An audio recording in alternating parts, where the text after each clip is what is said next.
You are now listening to the Hot Take Hot Box. Ladies and gentlemen, this is the Hot Take Hot Box. We are here.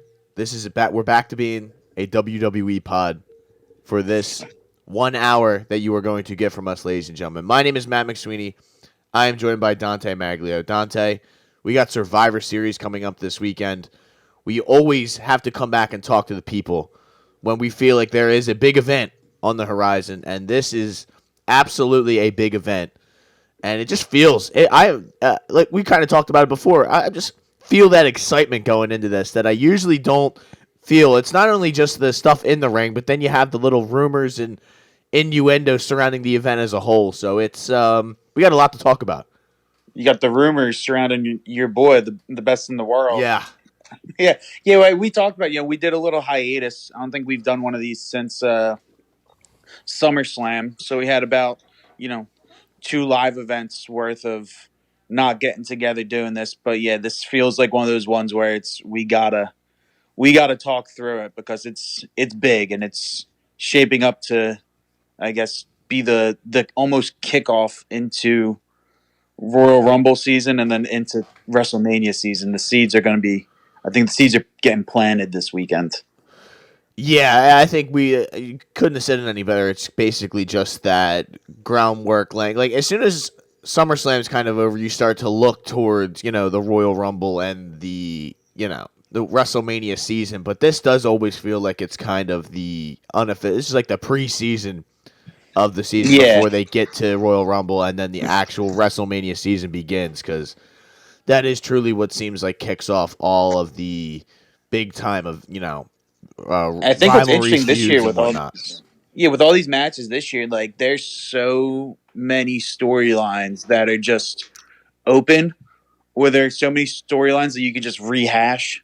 That is like, oh, not that I forgot about this, but this happened maybe 2+ years ago, and then you're getting back to it from a long-term booking perspective. It's just incredible, and just the names on the card are.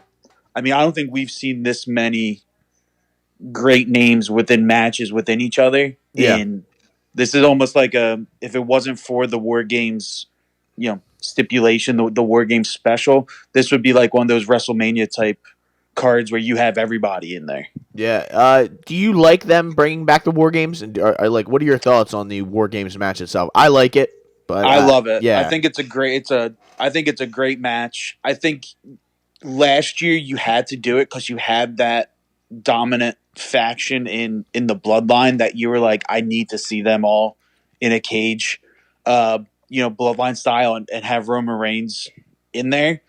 I like what they did this year because you do have that, again, Judgment Day being a dominant faction, but you have kind of your best guys on the other side. And from the female end, same thing. Like, in this match, you have multiple time world champions. I think in the women's one, everyone was a world champion outside of, Shotzi and Kairi Sane. And then in the men's match, everyone, if you were to put the belt on any of those men in the match, maybe outside of like JD McDonough, it would be like, yeah, okay, like I could, that's fine. Like they're fine world champions, like perfect. So it's just, I like it. I think the match itself is entertaining with the 2 rings and the cage concept. I think with Cody Rhodes being inside of the cage, you're gonna get some weird stuff from Cody for sure. But definitely some carnage, definitely some people flying everywhere. So I'm excited for it. I don't think I could be more excited, honestly. So let's just get right into it. We will, like I said, talk about a few things. I think we should just start at the most important thing, which is the men's War Game match. Cody Rhodes, Seth freaking Rollins, Jey Uso, Sami Zayn, and now it has been announced unofficially, but everybody used their head that it is official.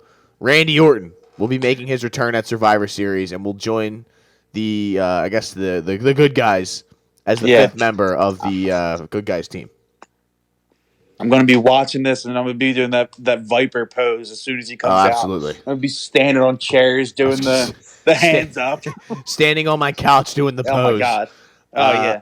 And then they will be facing the Judgment Day, obviously, who just, they run Monday Night Raw. It's just that simple. Dominant, yeah. Damian Priest, Finn Balor, Dirty Dominic Mysterio, JD McDonough, and their newest, I guess, just partner in crime for the night, Drew McIntyre. Mercenary Drew McIntyre. Don't forget, when you say Dom Mysterio, that's NXT North American Champion. Yes, Dirty Dom I Mysterio. apologize. I do not want to disrespect Dirty Dom. Legend. What did you think of the whole Drew McIntyre? I loved it, him turning heel and just, Claymore kicking Jey Uso into oblivion and throwing him back into the ring. And then he comes back on Monday Night Raw and he says he's not a part of the Judgment Day. He's just on their side for one night, basically, which I thought was a little weird. But I guess you can't just jump right into the Judgment Day immediately. I feel like it's an initiation process. Yeah. Well, you saw JD. JD was doing shit for them for like 6 months, and they finally just gave him a jacket and said, "Yo, you're in, pal." So, welcome in. Here's a fucking BDSM jacket that we keep giving to everybody else. That's the only person who's wearing normal clothes. It seems like is Finn Balor, and he just has a random purple towel hanging out of the back of his pants. Which, all right, we can get into that later. But Drew McIntyre, I mean, I think me and you have talked about how we wanted him to kind of turn heel or just do something just because the good guy character for him was getting a little stale, and Broken Dreams needs to come back at some point. I don't think the whole sword and the Scottish anthem really does not fit a good guy or a bad guy. No. So I liked his little promo on Saturday or on Monday, but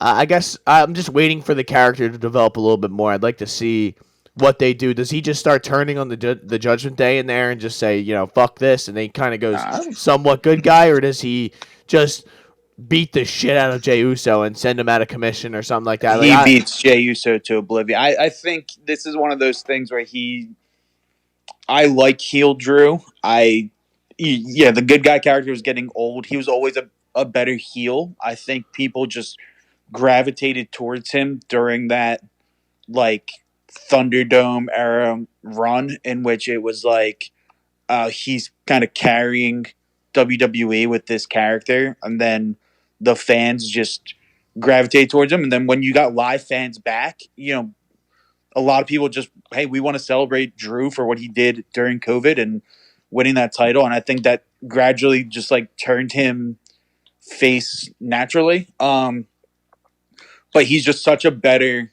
heel. Again, when he's talking on the mic like he was the other day and kind of giving that promo of I'm the same dude I've always been. I don't care. I'm going to do whatever I want that benefits me. That's the Drew that, we needed to see. I think he put himself in an interesting spot. I don't think he's really going to join Judgment Day as much as I think you'll see him this partnership, if it goes past Survivor Series, grow into him getting whether it be another title shot or another shot at Seth Rollins at Royal Rumble, or whatever that case may be, or interfering with Damian Priest getting that title because, they're both after the same title. But it's intriguing for sure because he adds something to the Judgment Day that I guess Priest is supposed to be, but really hasn't been in a while, which is just badass muscle, to be honest. He's that dude now. When you look at the Judgment Day and it's oh shit, they got Drew.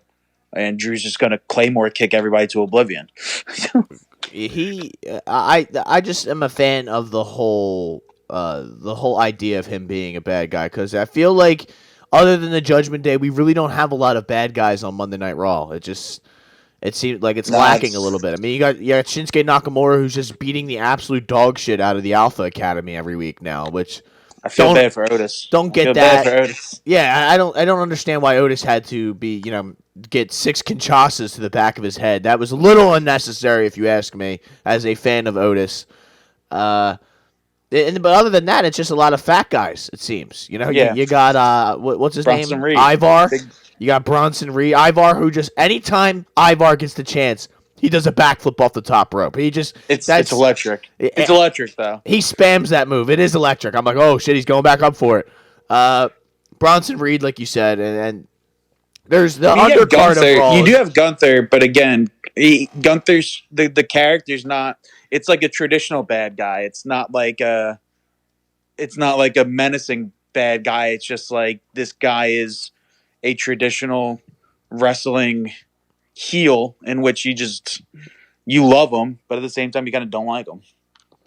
And he also beats your ass. Like he just is a Yeah. certified ass kicker. I loved his little battle with the Miz. We'll get into that in a little bit, but I guess I should ask you, what do you expect from Randy? Do you think they're going to do a lot with Randy Orton in this match, or is it kind of just going to be like a little like where he's like one of the last guys in, kind of gets hit, or You'll get, since it's 2 rings with Randy, you'll get a nice sweeping DDT. Yep. Across literally both rings, which is always electric. A couple RKOs. He'll probably take a couple bumps.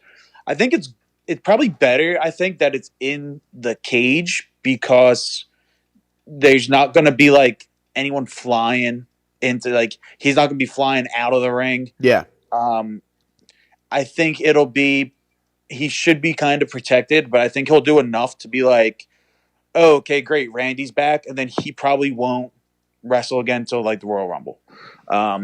That's my prediction for it anyway. At least he'll be around, though, I think, right? Like that's the more important thing. He'll be doing promos and everything else. I think this is like prime Cody territory. Like, I just think Cody's gonna showcase and just go off in this type of match where you got his father invented it, so I think he wants to just go big. I think with the double rings, you're going to see a lot of just jumping off ropes and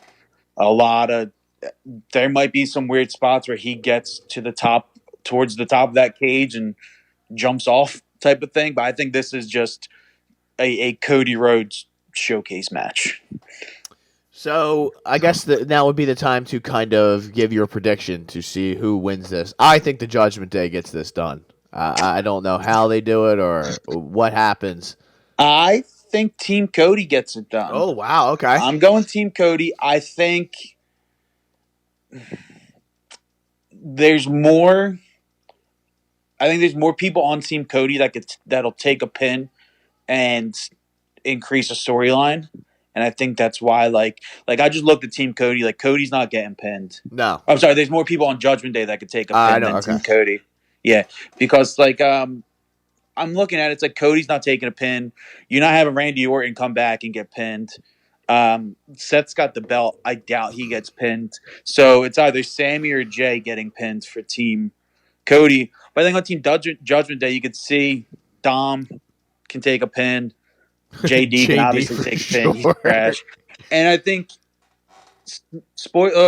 sneaky, but I think Priest can probably take the pin as well because there's been some Judgment Day friction with Priest saying I'm the boss, I'm the leader of the Judgment Day, all this other fun.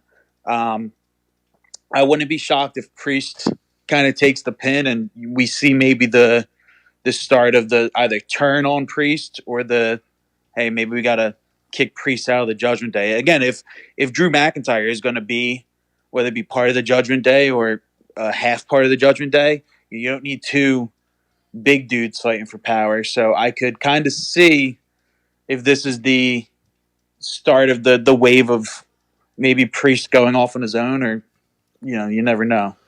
And I think in my scenario where the good guys lose, I could see like you said, some little bit of interference from outside where some people come down I think, and get involved. Now, probably a couple weeks ago, maybe towards a month ago, on SmackDown, you saw Solo, you saw Jimmy Uso line up with the Judgment Day, and that's kind of where I thought you could have been heading for the War Games match, would have been the Bloodline teaming with Judgment Day. I mean, that hasn't happened, but I think they might show up on SmackDown. So I wouldn't be shocked to see, the real leader of the Judgment Day, Rhea Ripley, decide, hey, we need some outside assistance. Because, again, Bloodline's not on the card, which is odd. Yeah. And the other team does have Jay and Cody, and Cody did get involved in some Bloodline business last week. So I'm sure that doesn't sit well with the tribal chief. No. I think the other thing to, again, Team Cody be aware of is I would not be shocked if Randy Orton just starts RKOing everybody on his own team. and just What I love like about Randy Orton, man. you don't know, You have like no idea. If Randy Orton steps in the ring and just gives an RKO right to Jey Uso, and Drew pins Jey Uso right there on the mat, and then Randy just says, "All right, I'm back to being a heel. I was a face for the night just to get the pop, and then I'm heel Orton." I don't think anybody would question that. Like, no one would be like, "Oh, that's so makes no weird. Like, sense, what's yeah. just happened?" No, that makes perfect sense. And then I think that, well, I think the turn is definitely going to happen. Like, even if Team Cody wins, literally probably the Raw after or at the Rumble, you'll see Randy, do his own thing, potentially turn, and then maybe set up a Cody and Randy storyline for whether it be WrestleMania or even before that, maybe for a Royal Rumble match. But I think no one would be shocked at that. I think just for maybe the sheer face value, or maybe the fact that I want Cody to win this match, so I'm going team Cody. But yeah, there's some, again, like we talked about, there's some weird stuff that like we don't know how this match is gonna go at all. Yeah. And one person we didn't even talk about is the world champ Seth Rollins, also in this match. Like, what does his future storyline look like? Don't know. And then Sami Zayn, who I think is probably, in my mind right now, maybe a front runner, or at least top 3 in my mind to win the Royal Rumble. So, having them in there is definitely, you never know. And you got the guy with the briefcase in this match as well, who at some point has to cash that thing in. I mean, he has You would been assume hoarding that thing this whole time. So you would, like you said, you would assume at some point this has got to happen. I don't know if Saturday is the day. I don't think it is, but the whole Priest, it's getting, not that it's weird, but the power struggle between him and Finn, and I think it's the breakup is coming with Priest, not with the Judgment Day, but it's just like, hey, Priest, you know what? You're out of Judgment Day because we're tired of you. He has the briefcase. They're still tag champs, him and Finn. I think if they break up, I think they split the tag belts, which is smart. But I think like it's coming. I get almost there's a bit of tension there between Priest and everybody else that I think this match might be the perfect time to maybe exploit some of it. I think this could be the beginning, and then maybe they lose. I mean, they have a couple. Listen, they have a match on Friday night for the belts. Don't they? Aren't they wrestling the dudes that wear the leotards? Or is that who they're wrestling? That's pretty. Or no, the Street Profits. Street Profits. All right. The Street Profits need to win something. They could. They need. I think the first step to the breakup is them losing those belts, because then everything is like kind of on the table at that point. Yeah, I think if they lose the belts, you see the breakup. I think you have to split those belts. I don't think the undisputed tag champs is working anymore. I think Raw's doing tag turmoil at some point, so I think you can get kind of the undisputed tag belts on a SmackDown, and then someone from Raw say, "Hey, we just want to challenge for the red belts," because you have like the problem is you have so many good tag teams that deserve to be elevated almost, and it's like, all right, give them something better, and they just don't have it. I couldn't agree more, and I think it would make the shows better, especially Raw having 3 hours to kill, and some of the shit that you see on there on a weekly basis. It would help if you had some tag team belts to maybe attain, or look, try to grasp. Yeah, I mean, you have Gable and Otis. You had the Vikings. You have New Day. New Day is clicking. You've got even Imperium. I mean, I know there's some friction. Imperium. We'll probably get to that when we talk about your boy, but they probably deserved at least a tag run, maybe 2. So, Indashir? You're not an Indashir guy? Nah, listen. I mean, they acted like those guys were murderers, and then they haven't been on TV in like 3 months. Listen, I like Jinder Mahal as like a manager type of Indashir. I think he's a pretty good like string puller. You could have him. I think he's a good character for that, but come on, give me a break.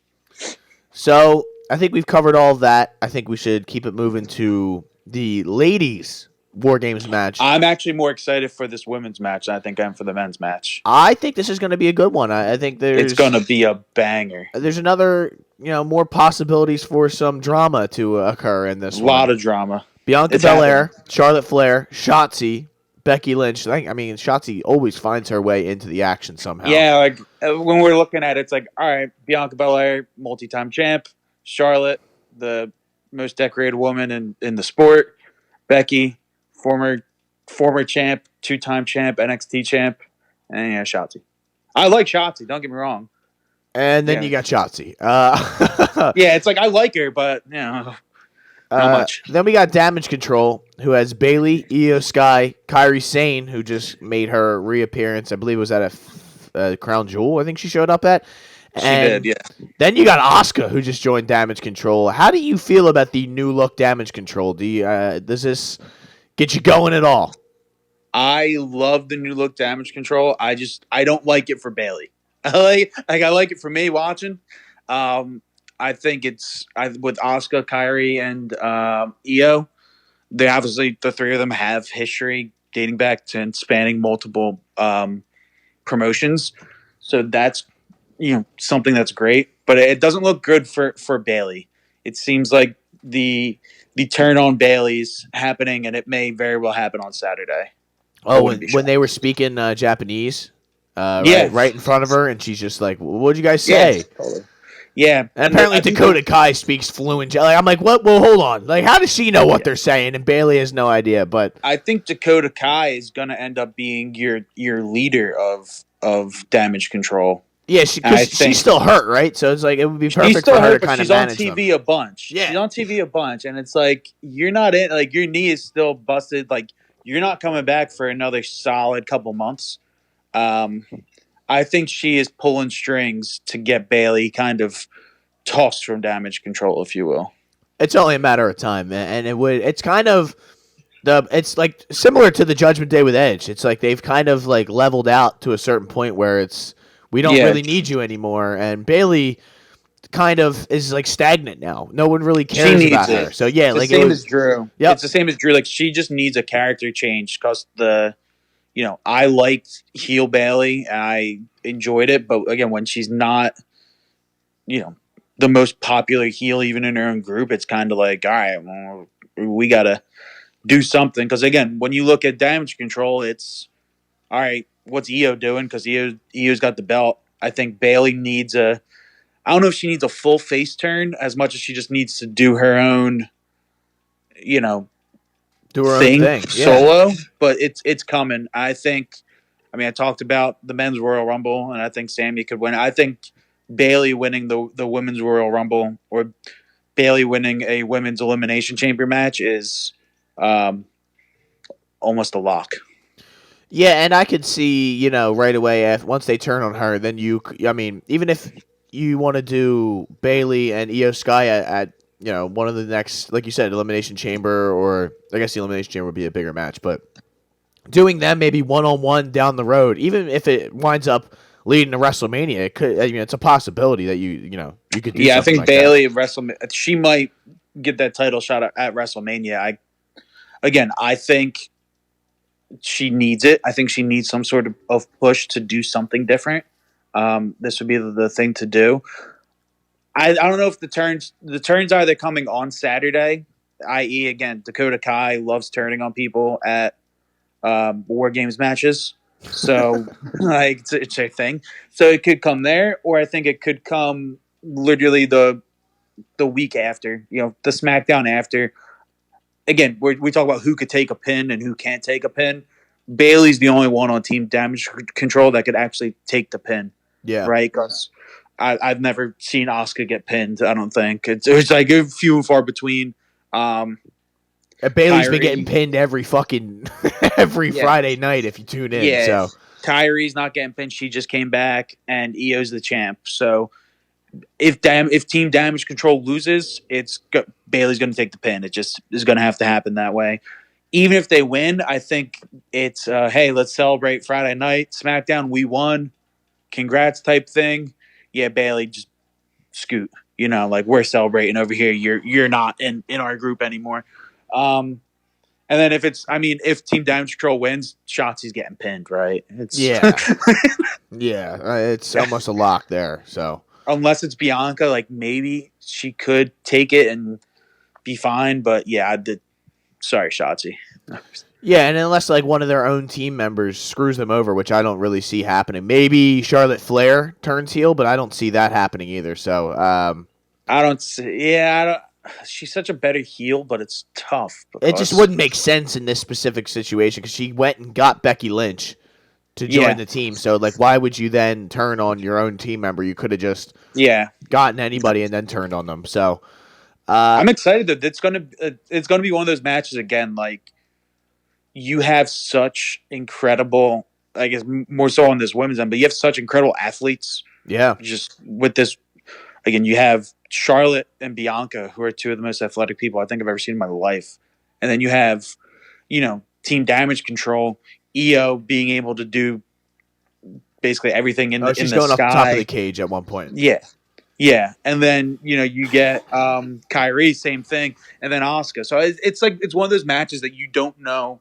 Again, like I can make a prediction that I think Team Damage Control evidently wins the match. But I don't know how they're going to get to that conclusion. Like, I have not a clue. Yeah. That's my prediction. I think Damage Control wins.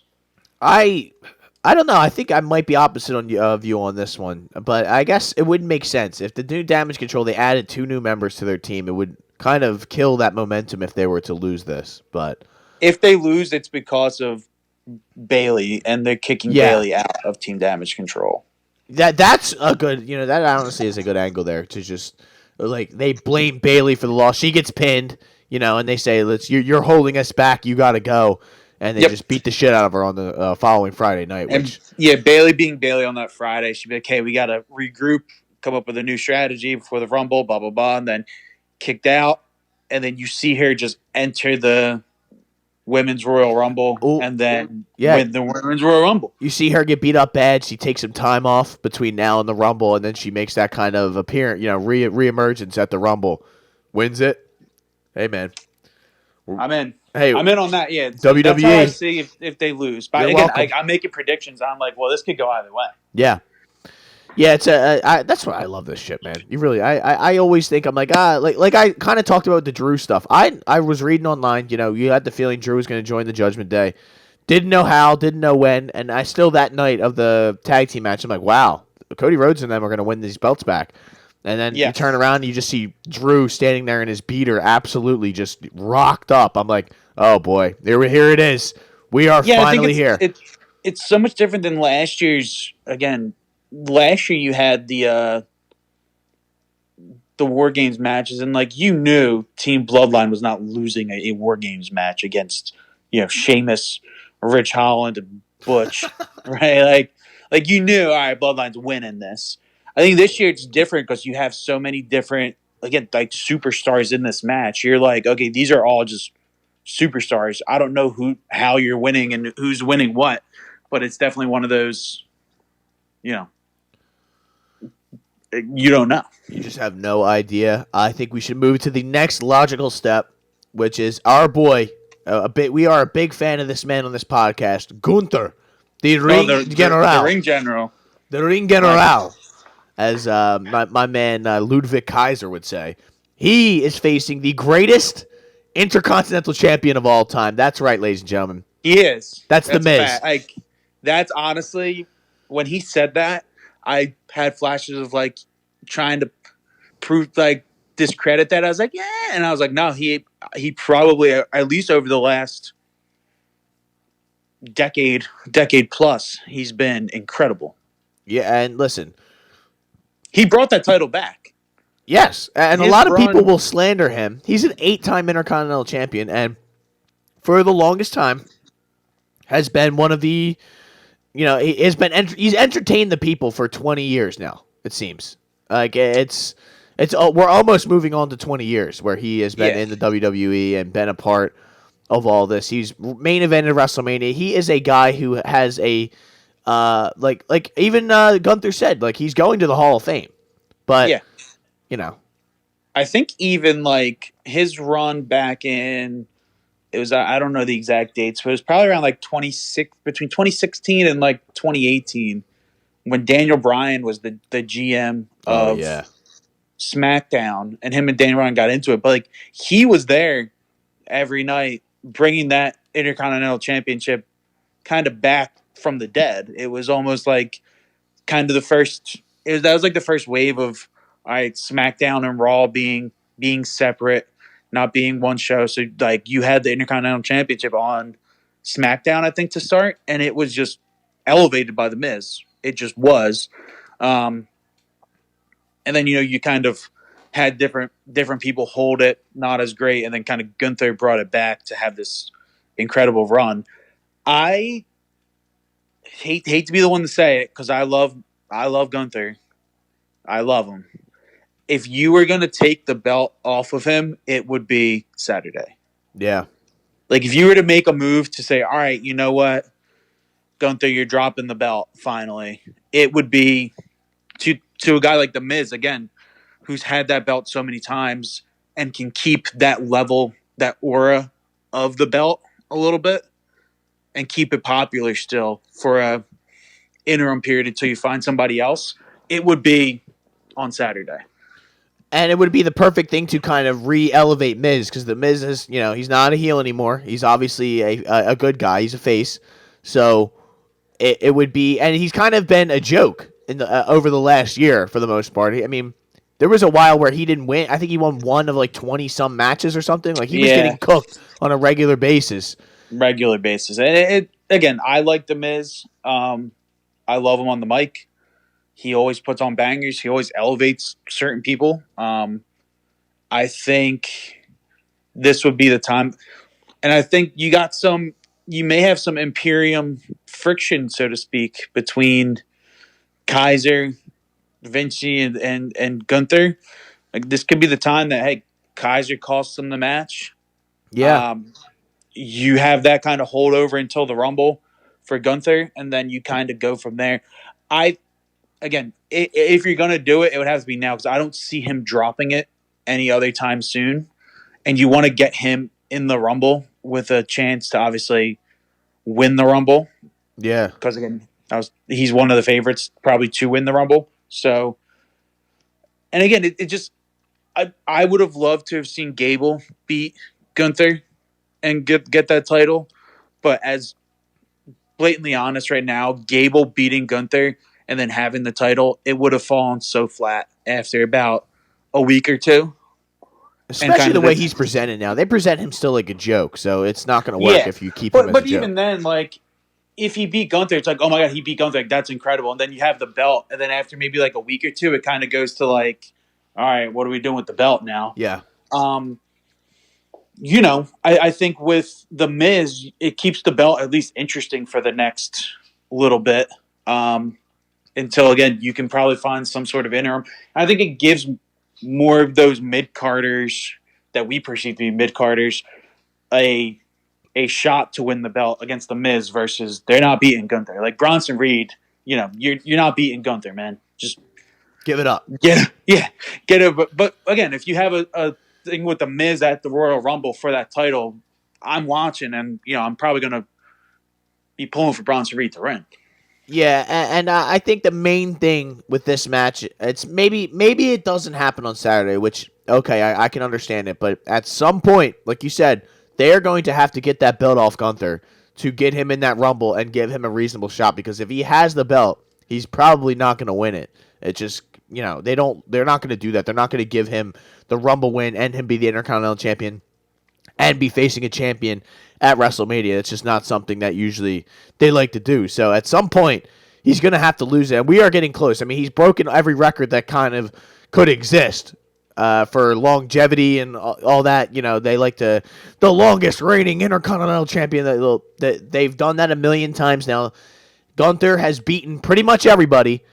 He's beaten everyone that you can beat. Yes, so I think now is the perfect time to kind of, and like you said, like there's not going to be a perfect person to really beat him, but if there was, you have the greatest Intercontinental Champion of all time. The Miz is close enough to perfect, I think. Yeah, like it's a guy who this belt means more to than anyone else, it seems, so it would kind of be nice. I love their little promo back and forth. They were, making these nice little digs towards each other. I liked Gunther calling him Mike, calling him his actual government name, which was incredible. Mizanin, he's like, Mike, you're just a guy who's an entertainer. You do not deserve to be in my ring. I love Gunther's whole shtick, dude. It's just incredible. Anytime they bring up the real world too with the Miz is incredible. Oh, dude, people don't forget. And Gunther basically saying that like he represents a time in WWE that he didn't like to watch and stuff like that. Like Gunther just attacking heroes has been one of my favorite shticks. Yeah, and I think it's leading to Gunther getting a match with a certain 2000s WWE superstar who likes to pop up around this time of year and then basically be in WWE from now until the summer and then take 4 months off.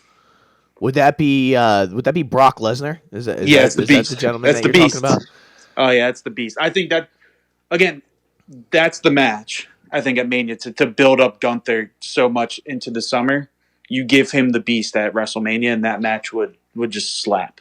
I can't really see Gunther getting thrown around like that. That would be an incredible sight to see, especially since we're going to be at Mania. That'll be like a wild thing to. Yeah, and I think that's what you have to build because there's nobody else for Gunther to beat right now. Like you said, he's beat everybody.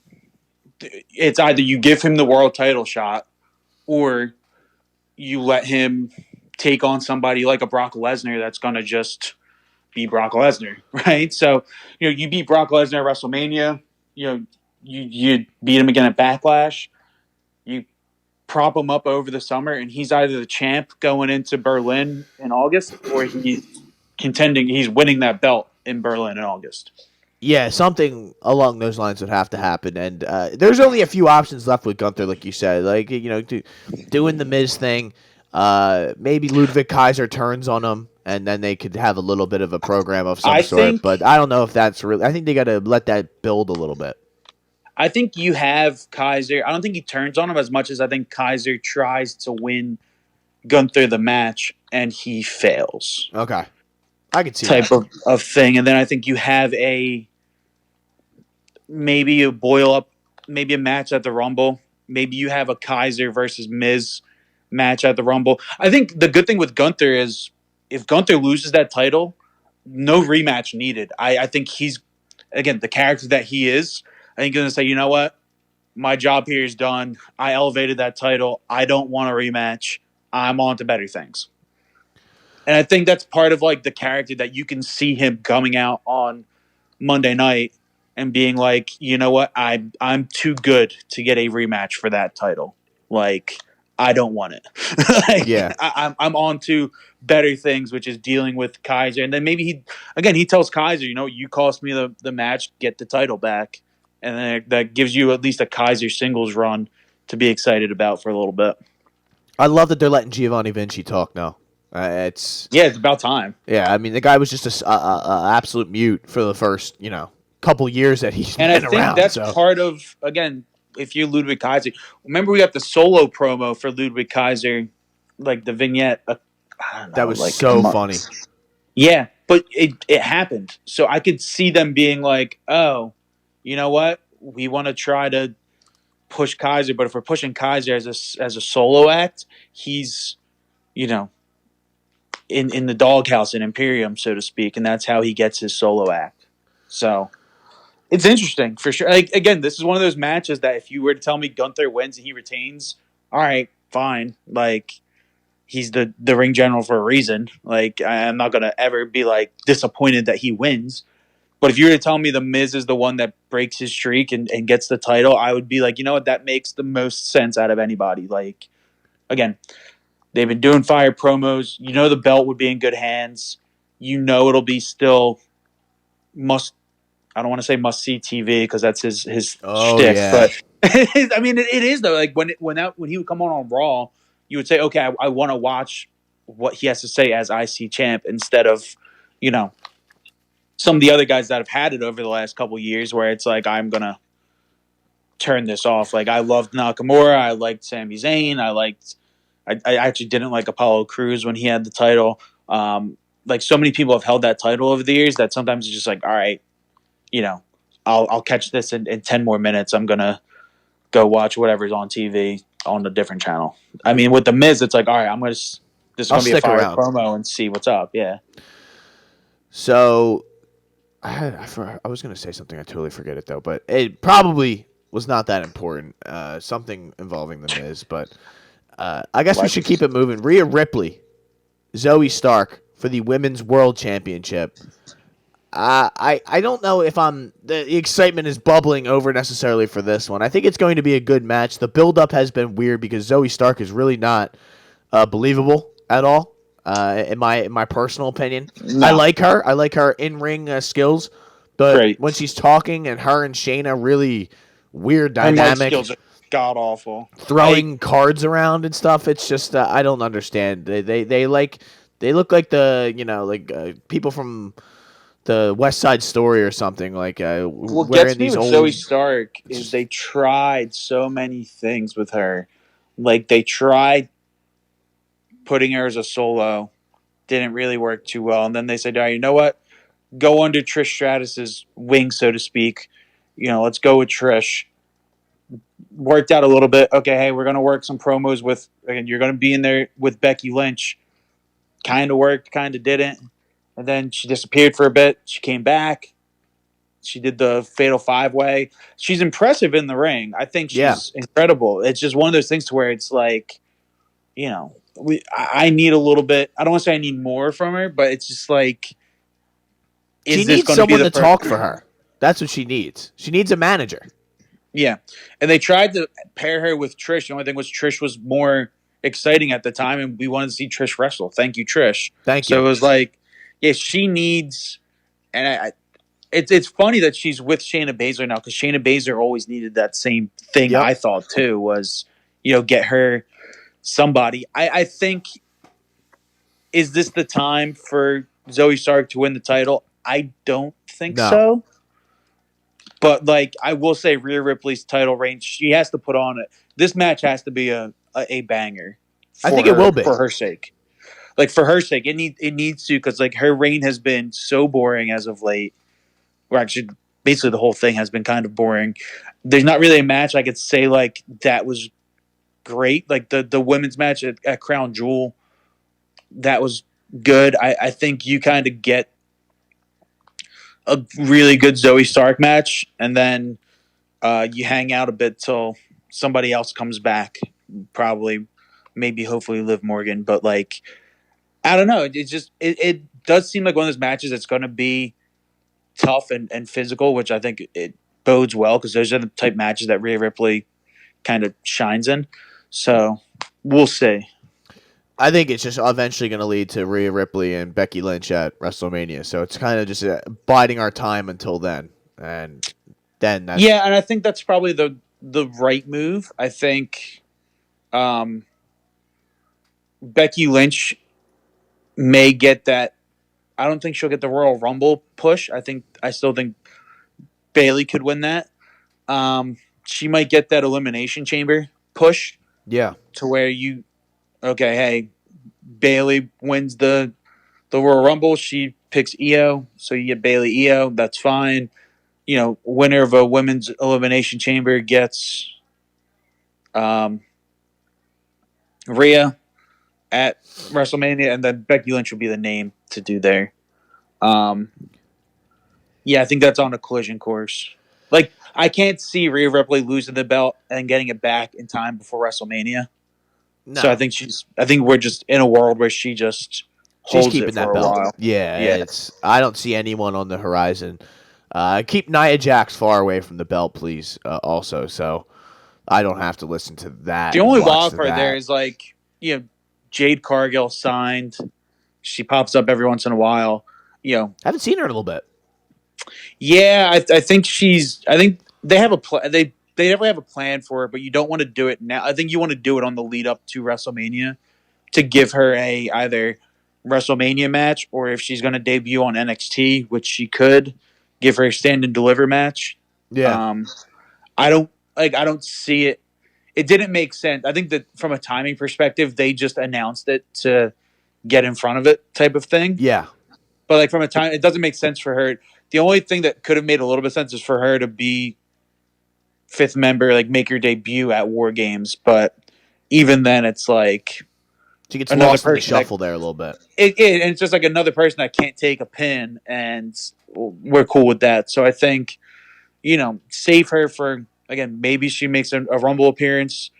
Maybe she makes an appearance after the Rumble type of vibe and the lead into Mania. We'll see. But yeah, this just screams Rhea retains. But definitely some like brutal savagery going on in the ring there.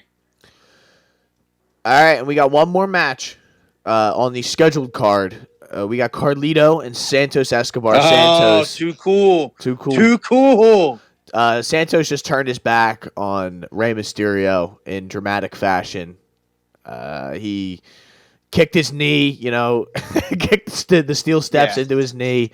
It's a good way. Dom was right. Wear the shirts. Dom was right. Dom was right. It was a good way to kind of write Rey off to get that little surgery that he needs to get. It seems like every time Rey needs to be written off TV, it's always very dramatic. I'll never forget when I think Rey was hanging upside down on the scaffolding on SmackDown. I forget who was hitting him with a chair. I think it was like Chavo Guerrero or something like that, and it was just the most dramatic thing I've ever seen in my life when I was a kid. I was like, no! The great Khali squeezed his head. Oh, my God. Oh, no. I thought he was dead. I couldn't believe it, man. They killed that man. Even a couple years ago, they had like Ray's just involved in the wildest stuff. It's like, all right, Khali squeezed his head like a grape. Okay. Hey, COVID year in 2020, they had the whole thing with when Seth Rollins was doing that Messiah character and he like lost his eye. Yep. They had him like, all right, hey, Seth is going to slam your face into these stairs and you're going to walk around with an eye patch for a while. And Ray was like, all right, man, cool. I'm in. When Batista turned on him too, just wild stuff back in the day. But yeah, I mean, this match is interesting. If it wasn't for, I think, SmackDown having obviously the Bloodline and it being 2 hours, the LWO deserves some more time, definitely, to have the story kind of like play out. Plus, you got a guy now in Carlito that, I mean, it's good to see him back on television. He was a dude that, I mean, hasn't seemed to age over the last 15 or so years. He's a fucking unit now. Yeah. You got to bring back the apples. I want to see him spit in the face of people that aren't cool. But I wish they kept the same music. By the way, yeah, I know the new music. It's tough, but I like this match is intriguing to me because I think, again, I don't know how they're gonna do it, but I think they're gonna lead to some sort of LWO versus Santos and the La Liga Fantastico, I believe it was. But like, again, you're going to see like a clear split, and you'll go from there. So I think this is good. And again, whenever Ray gets back and is healthy, he'll pick it back up too. Like, this is one of those long-term storylines that you could just keep recycling and going through, and the matches are still going to be fine. I agree. Who do you think wins this? I think Santos wins, but yeah, probably Santos. With interference of some sort, or he does something dirty, like he uses a weapon when the refs turn, something along those lines. It won't be clean. Yeah, I mean, Santos is going to want a U.S. title match at some point. I wouldn't give it to him. No, not against Logan. No, I think against Logan, I think KO takes it against him. That would be nice. I think KO needs something to do, right? Like, he just can't keep beating up Theory and Grayson Waller all the time. Yeah, and wearing his fake tie on the show. I think you get like a U.S. title run for KO. He kind of takes it from Logan Paul, has maybe a little mini run, or maybe LA Knight. But like, Santos is not in the top 3 people, or I guess he's not in the top 2 people I want to see get that U.S. title. So I think you pivot and say, all right, you know what? Let's carry this out for a while. What would be interesting to see is if this leads to the Dom Mysterio face turn at some point in the summer. Wow. To or at defend some his point father? soon. Yeah, I think we obviously got the Dom was right. Dom knows it.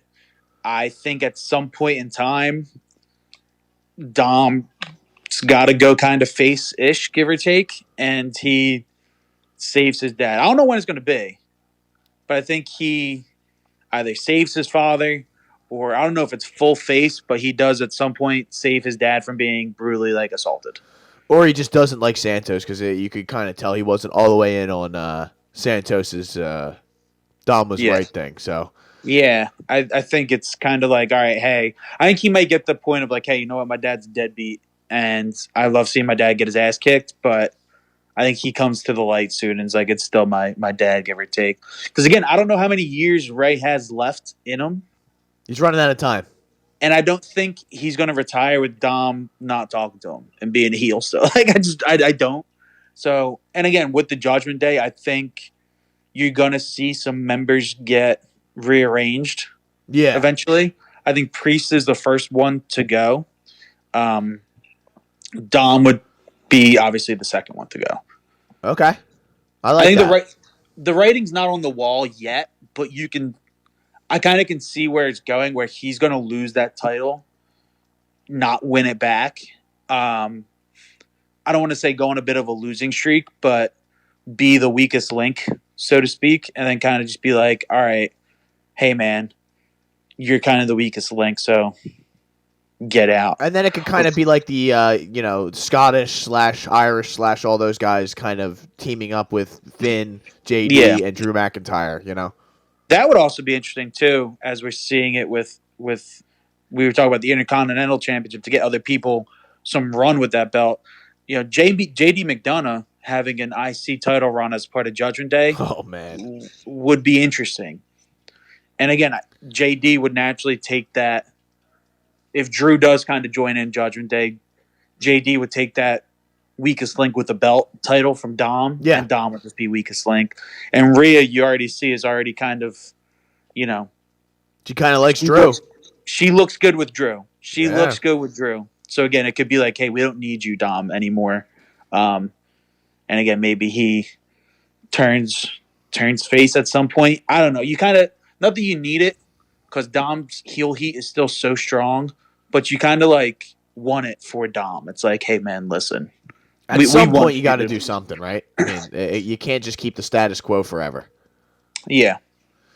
So, before we get out of here, we have a couple more things we must discuss. That is the Survivor Series scheduled card as of now, sitting here on a Wednesday. Do you think they're going to add anything else? I mean, I would like to have seen LA Knight involved in this, but I don't want to see him just thrown in here just because. If he's going to be out on this specific event, then I'm okay with it because, I mean, there's no Roman, so that's kind of his main focus as of now. I think the only thing that he would get involved in is, like we said, if Rhea Ripley tries to make a deal with the Bloodlines and be like, hey, Solo or Jimmy, show up, give us a little maybe extra muscle.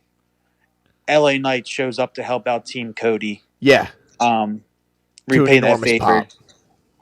And again, that would be you need that pop. I can't see you putting together a match now with LA Knight.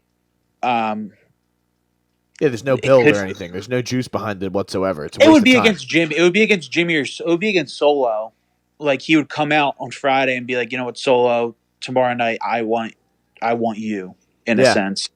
But like I would save that still for the Rumble, just because like it would be great to see Solo and or LA Knight actually in the Rumble.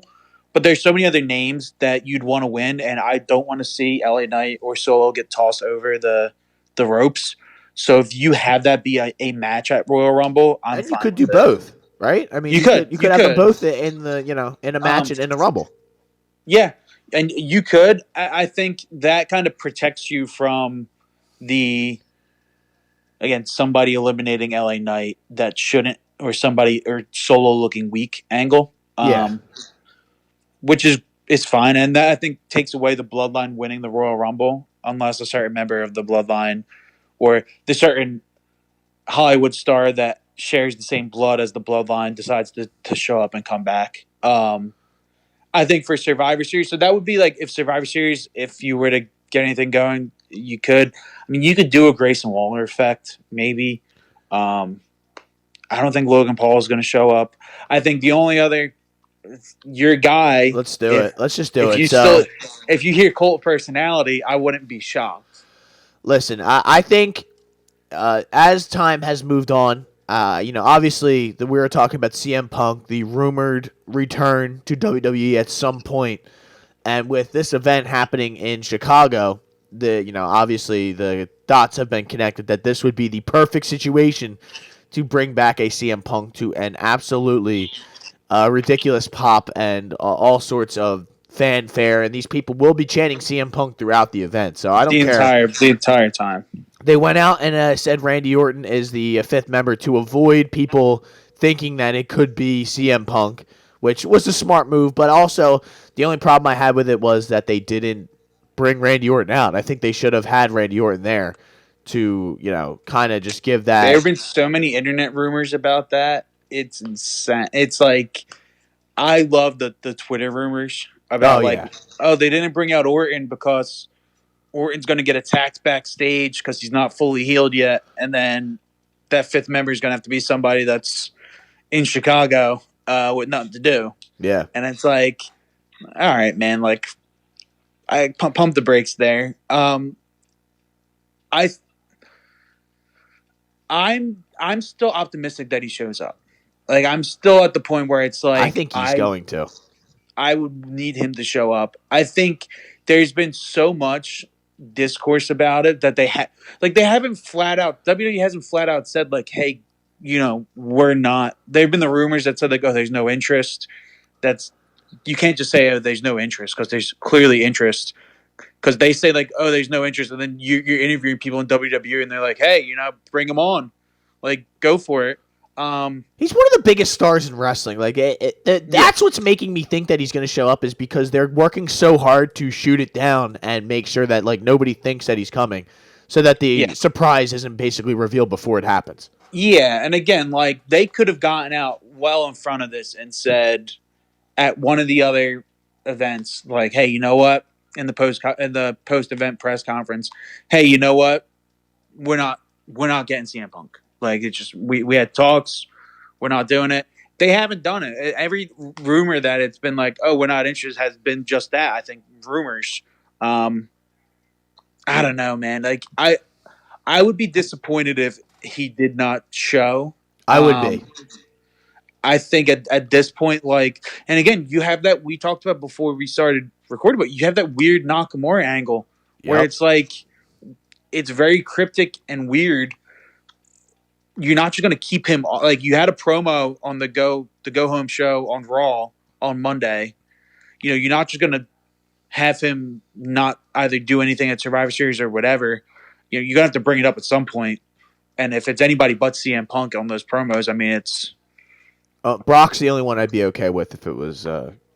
Then that's fair. Like, if he's calling out Brock, then okay, I get it. But like, still, just say, hey, I just come out and say like, hey, it's the Beast, or AJ Styles, like, hey, I'm calling you out.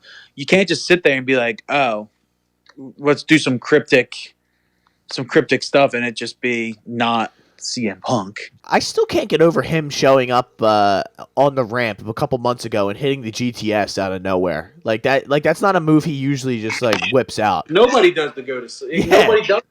Nobody does, and that's the weird part. It's like, all right, well, signs are being pointed that way. Let's just do it.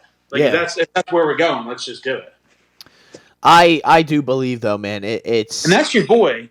I love CM Punk. I love him. The good thing is like, I think they've had good enough storylines in place over the last little bit of time that they have so many people that are just not doing much anything, and it's like, it gives CM Punk activity over the next 3 months, right? You have 3 hours of Raw to find time to kill. Yeah. Every week. You have Chelsea Green and Piper Niven taking time up. You have all these different people who are just... I like Chelsea Green, though. Chelsea Green's fine in my book. I love Chelsea Green as well. But I'm just saying there's a lot of TV time that needs to be killed and eaten up. Why wouldn't you add, like, if you have the possibility to add somebody who can still go and Yeah. still has that star status with them and is still just, to kind of right the wrong from the past and maybe put a And it's bow on not CM only Punk's that, WWE time, it would be perfect. but it's like you look around on both shows. It's like, what's Nakamura doing? Nothing, right? What's You know, KO what's doing? Kevin Owens doing? Yeah. Nothing. So there's two tailor-made feuds to build up into WrestleMania without having to automatically put a belt on them. Kind of what AEW needed to do. Yeah, and that's the thing. Like, there was nothing for him to, like you said, there was nothing for him to do at AEW.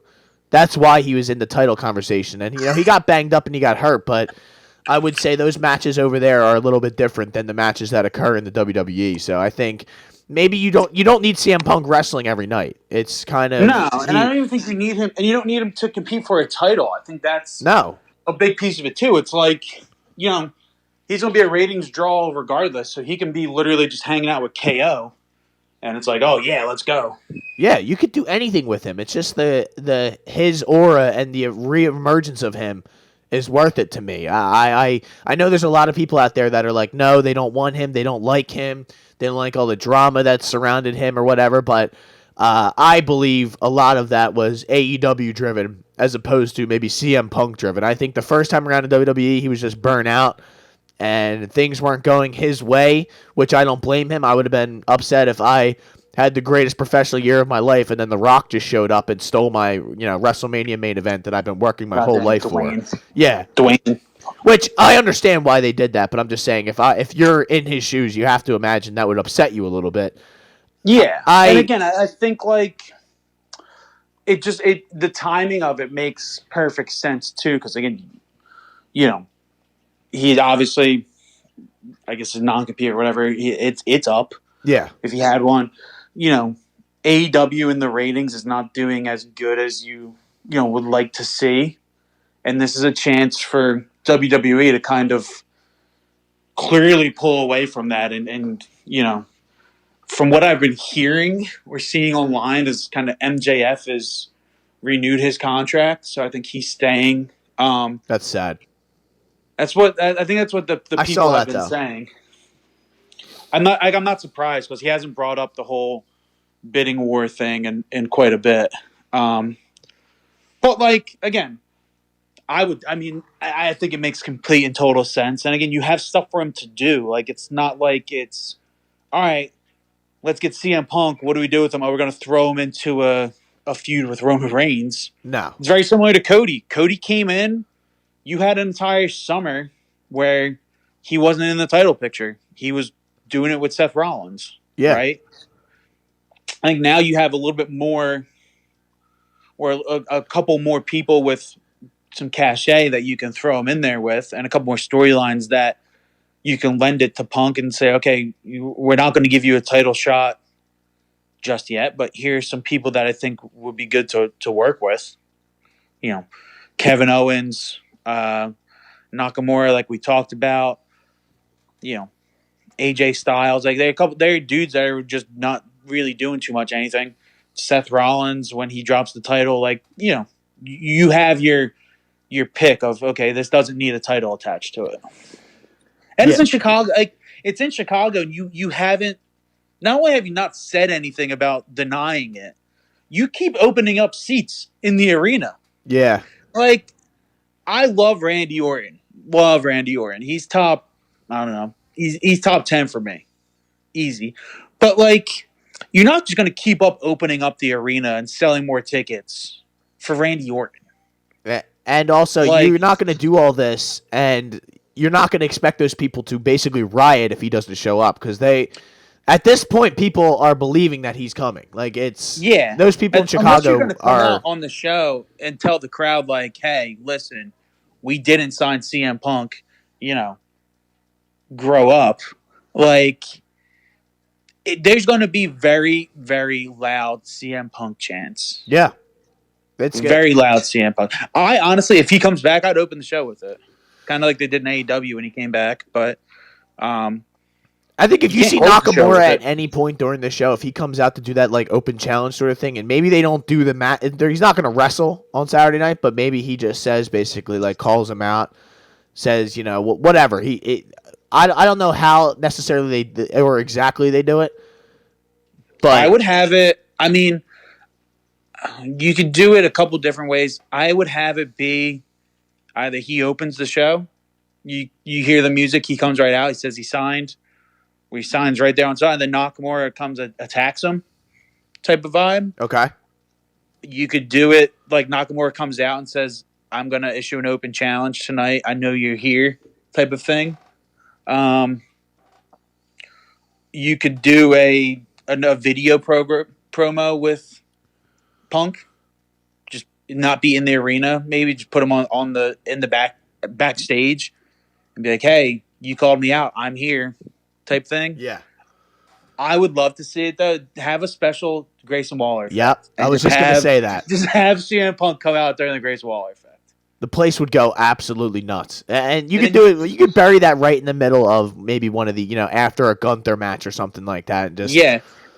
Because other than these War Games matches, it's going to be a slower night. I mean, the Gunther match we just love because we're we're fans of both these guys, but it's not really a loaded card necessarily. No, I mean you're going to open with the women's match more than likely. Yeah, and then you're going to go to I guess right after the women's, you're going to go to Gunther, and then the other ones, and you're going to close with the men's one. So you want to keep CM Punk kind of clear of that men's one. I agree. So, I would love to see him show up. I think it's the perfect opportunity. I think they're wasting a really good opportunity. I mean, of course, they could bring him back at the Rumble at some point and just throw him in there and get a huge pop there. But Nah, you're wasting opportunity. I agree. Come back. I agree. Why not do it Saturday night at Survivor Series and just cash in on all of that crowd and that fanfare and bring him back the way he kind of deserves to be brought back. Yeah, no, I think you have to do it. I love it. So I think we've kind of touched on it all, Dante. I think we've done everything we need to do here for the Survivor Series 2023 War Games Hot Take Hot Box Special Preview Edition. I'm excited, man. He's got to come back. He has to come back. I mean, if he doesn't come back, I'm going to be disappointed. It could be the best show on the planet. I'll be sitting there going like, I'm a bit disappointed. As we should be though, because it's a opportunity wasted, and like I said, if these shows were loaded on a week in, a week out basis, then I would be like, oh, okay, like it is what it is. But and you're going to have the chance, like the chants are going to be going off. Like, answer the call. Yeah, answer the call. So there you go, ladies and gentlemen. My name is Matt McSweeney. His name is Dante Maglio. We will maybe be back next week, depending on what happens on this great show. But I can't wait. We thank you for listening, and we will see you next time.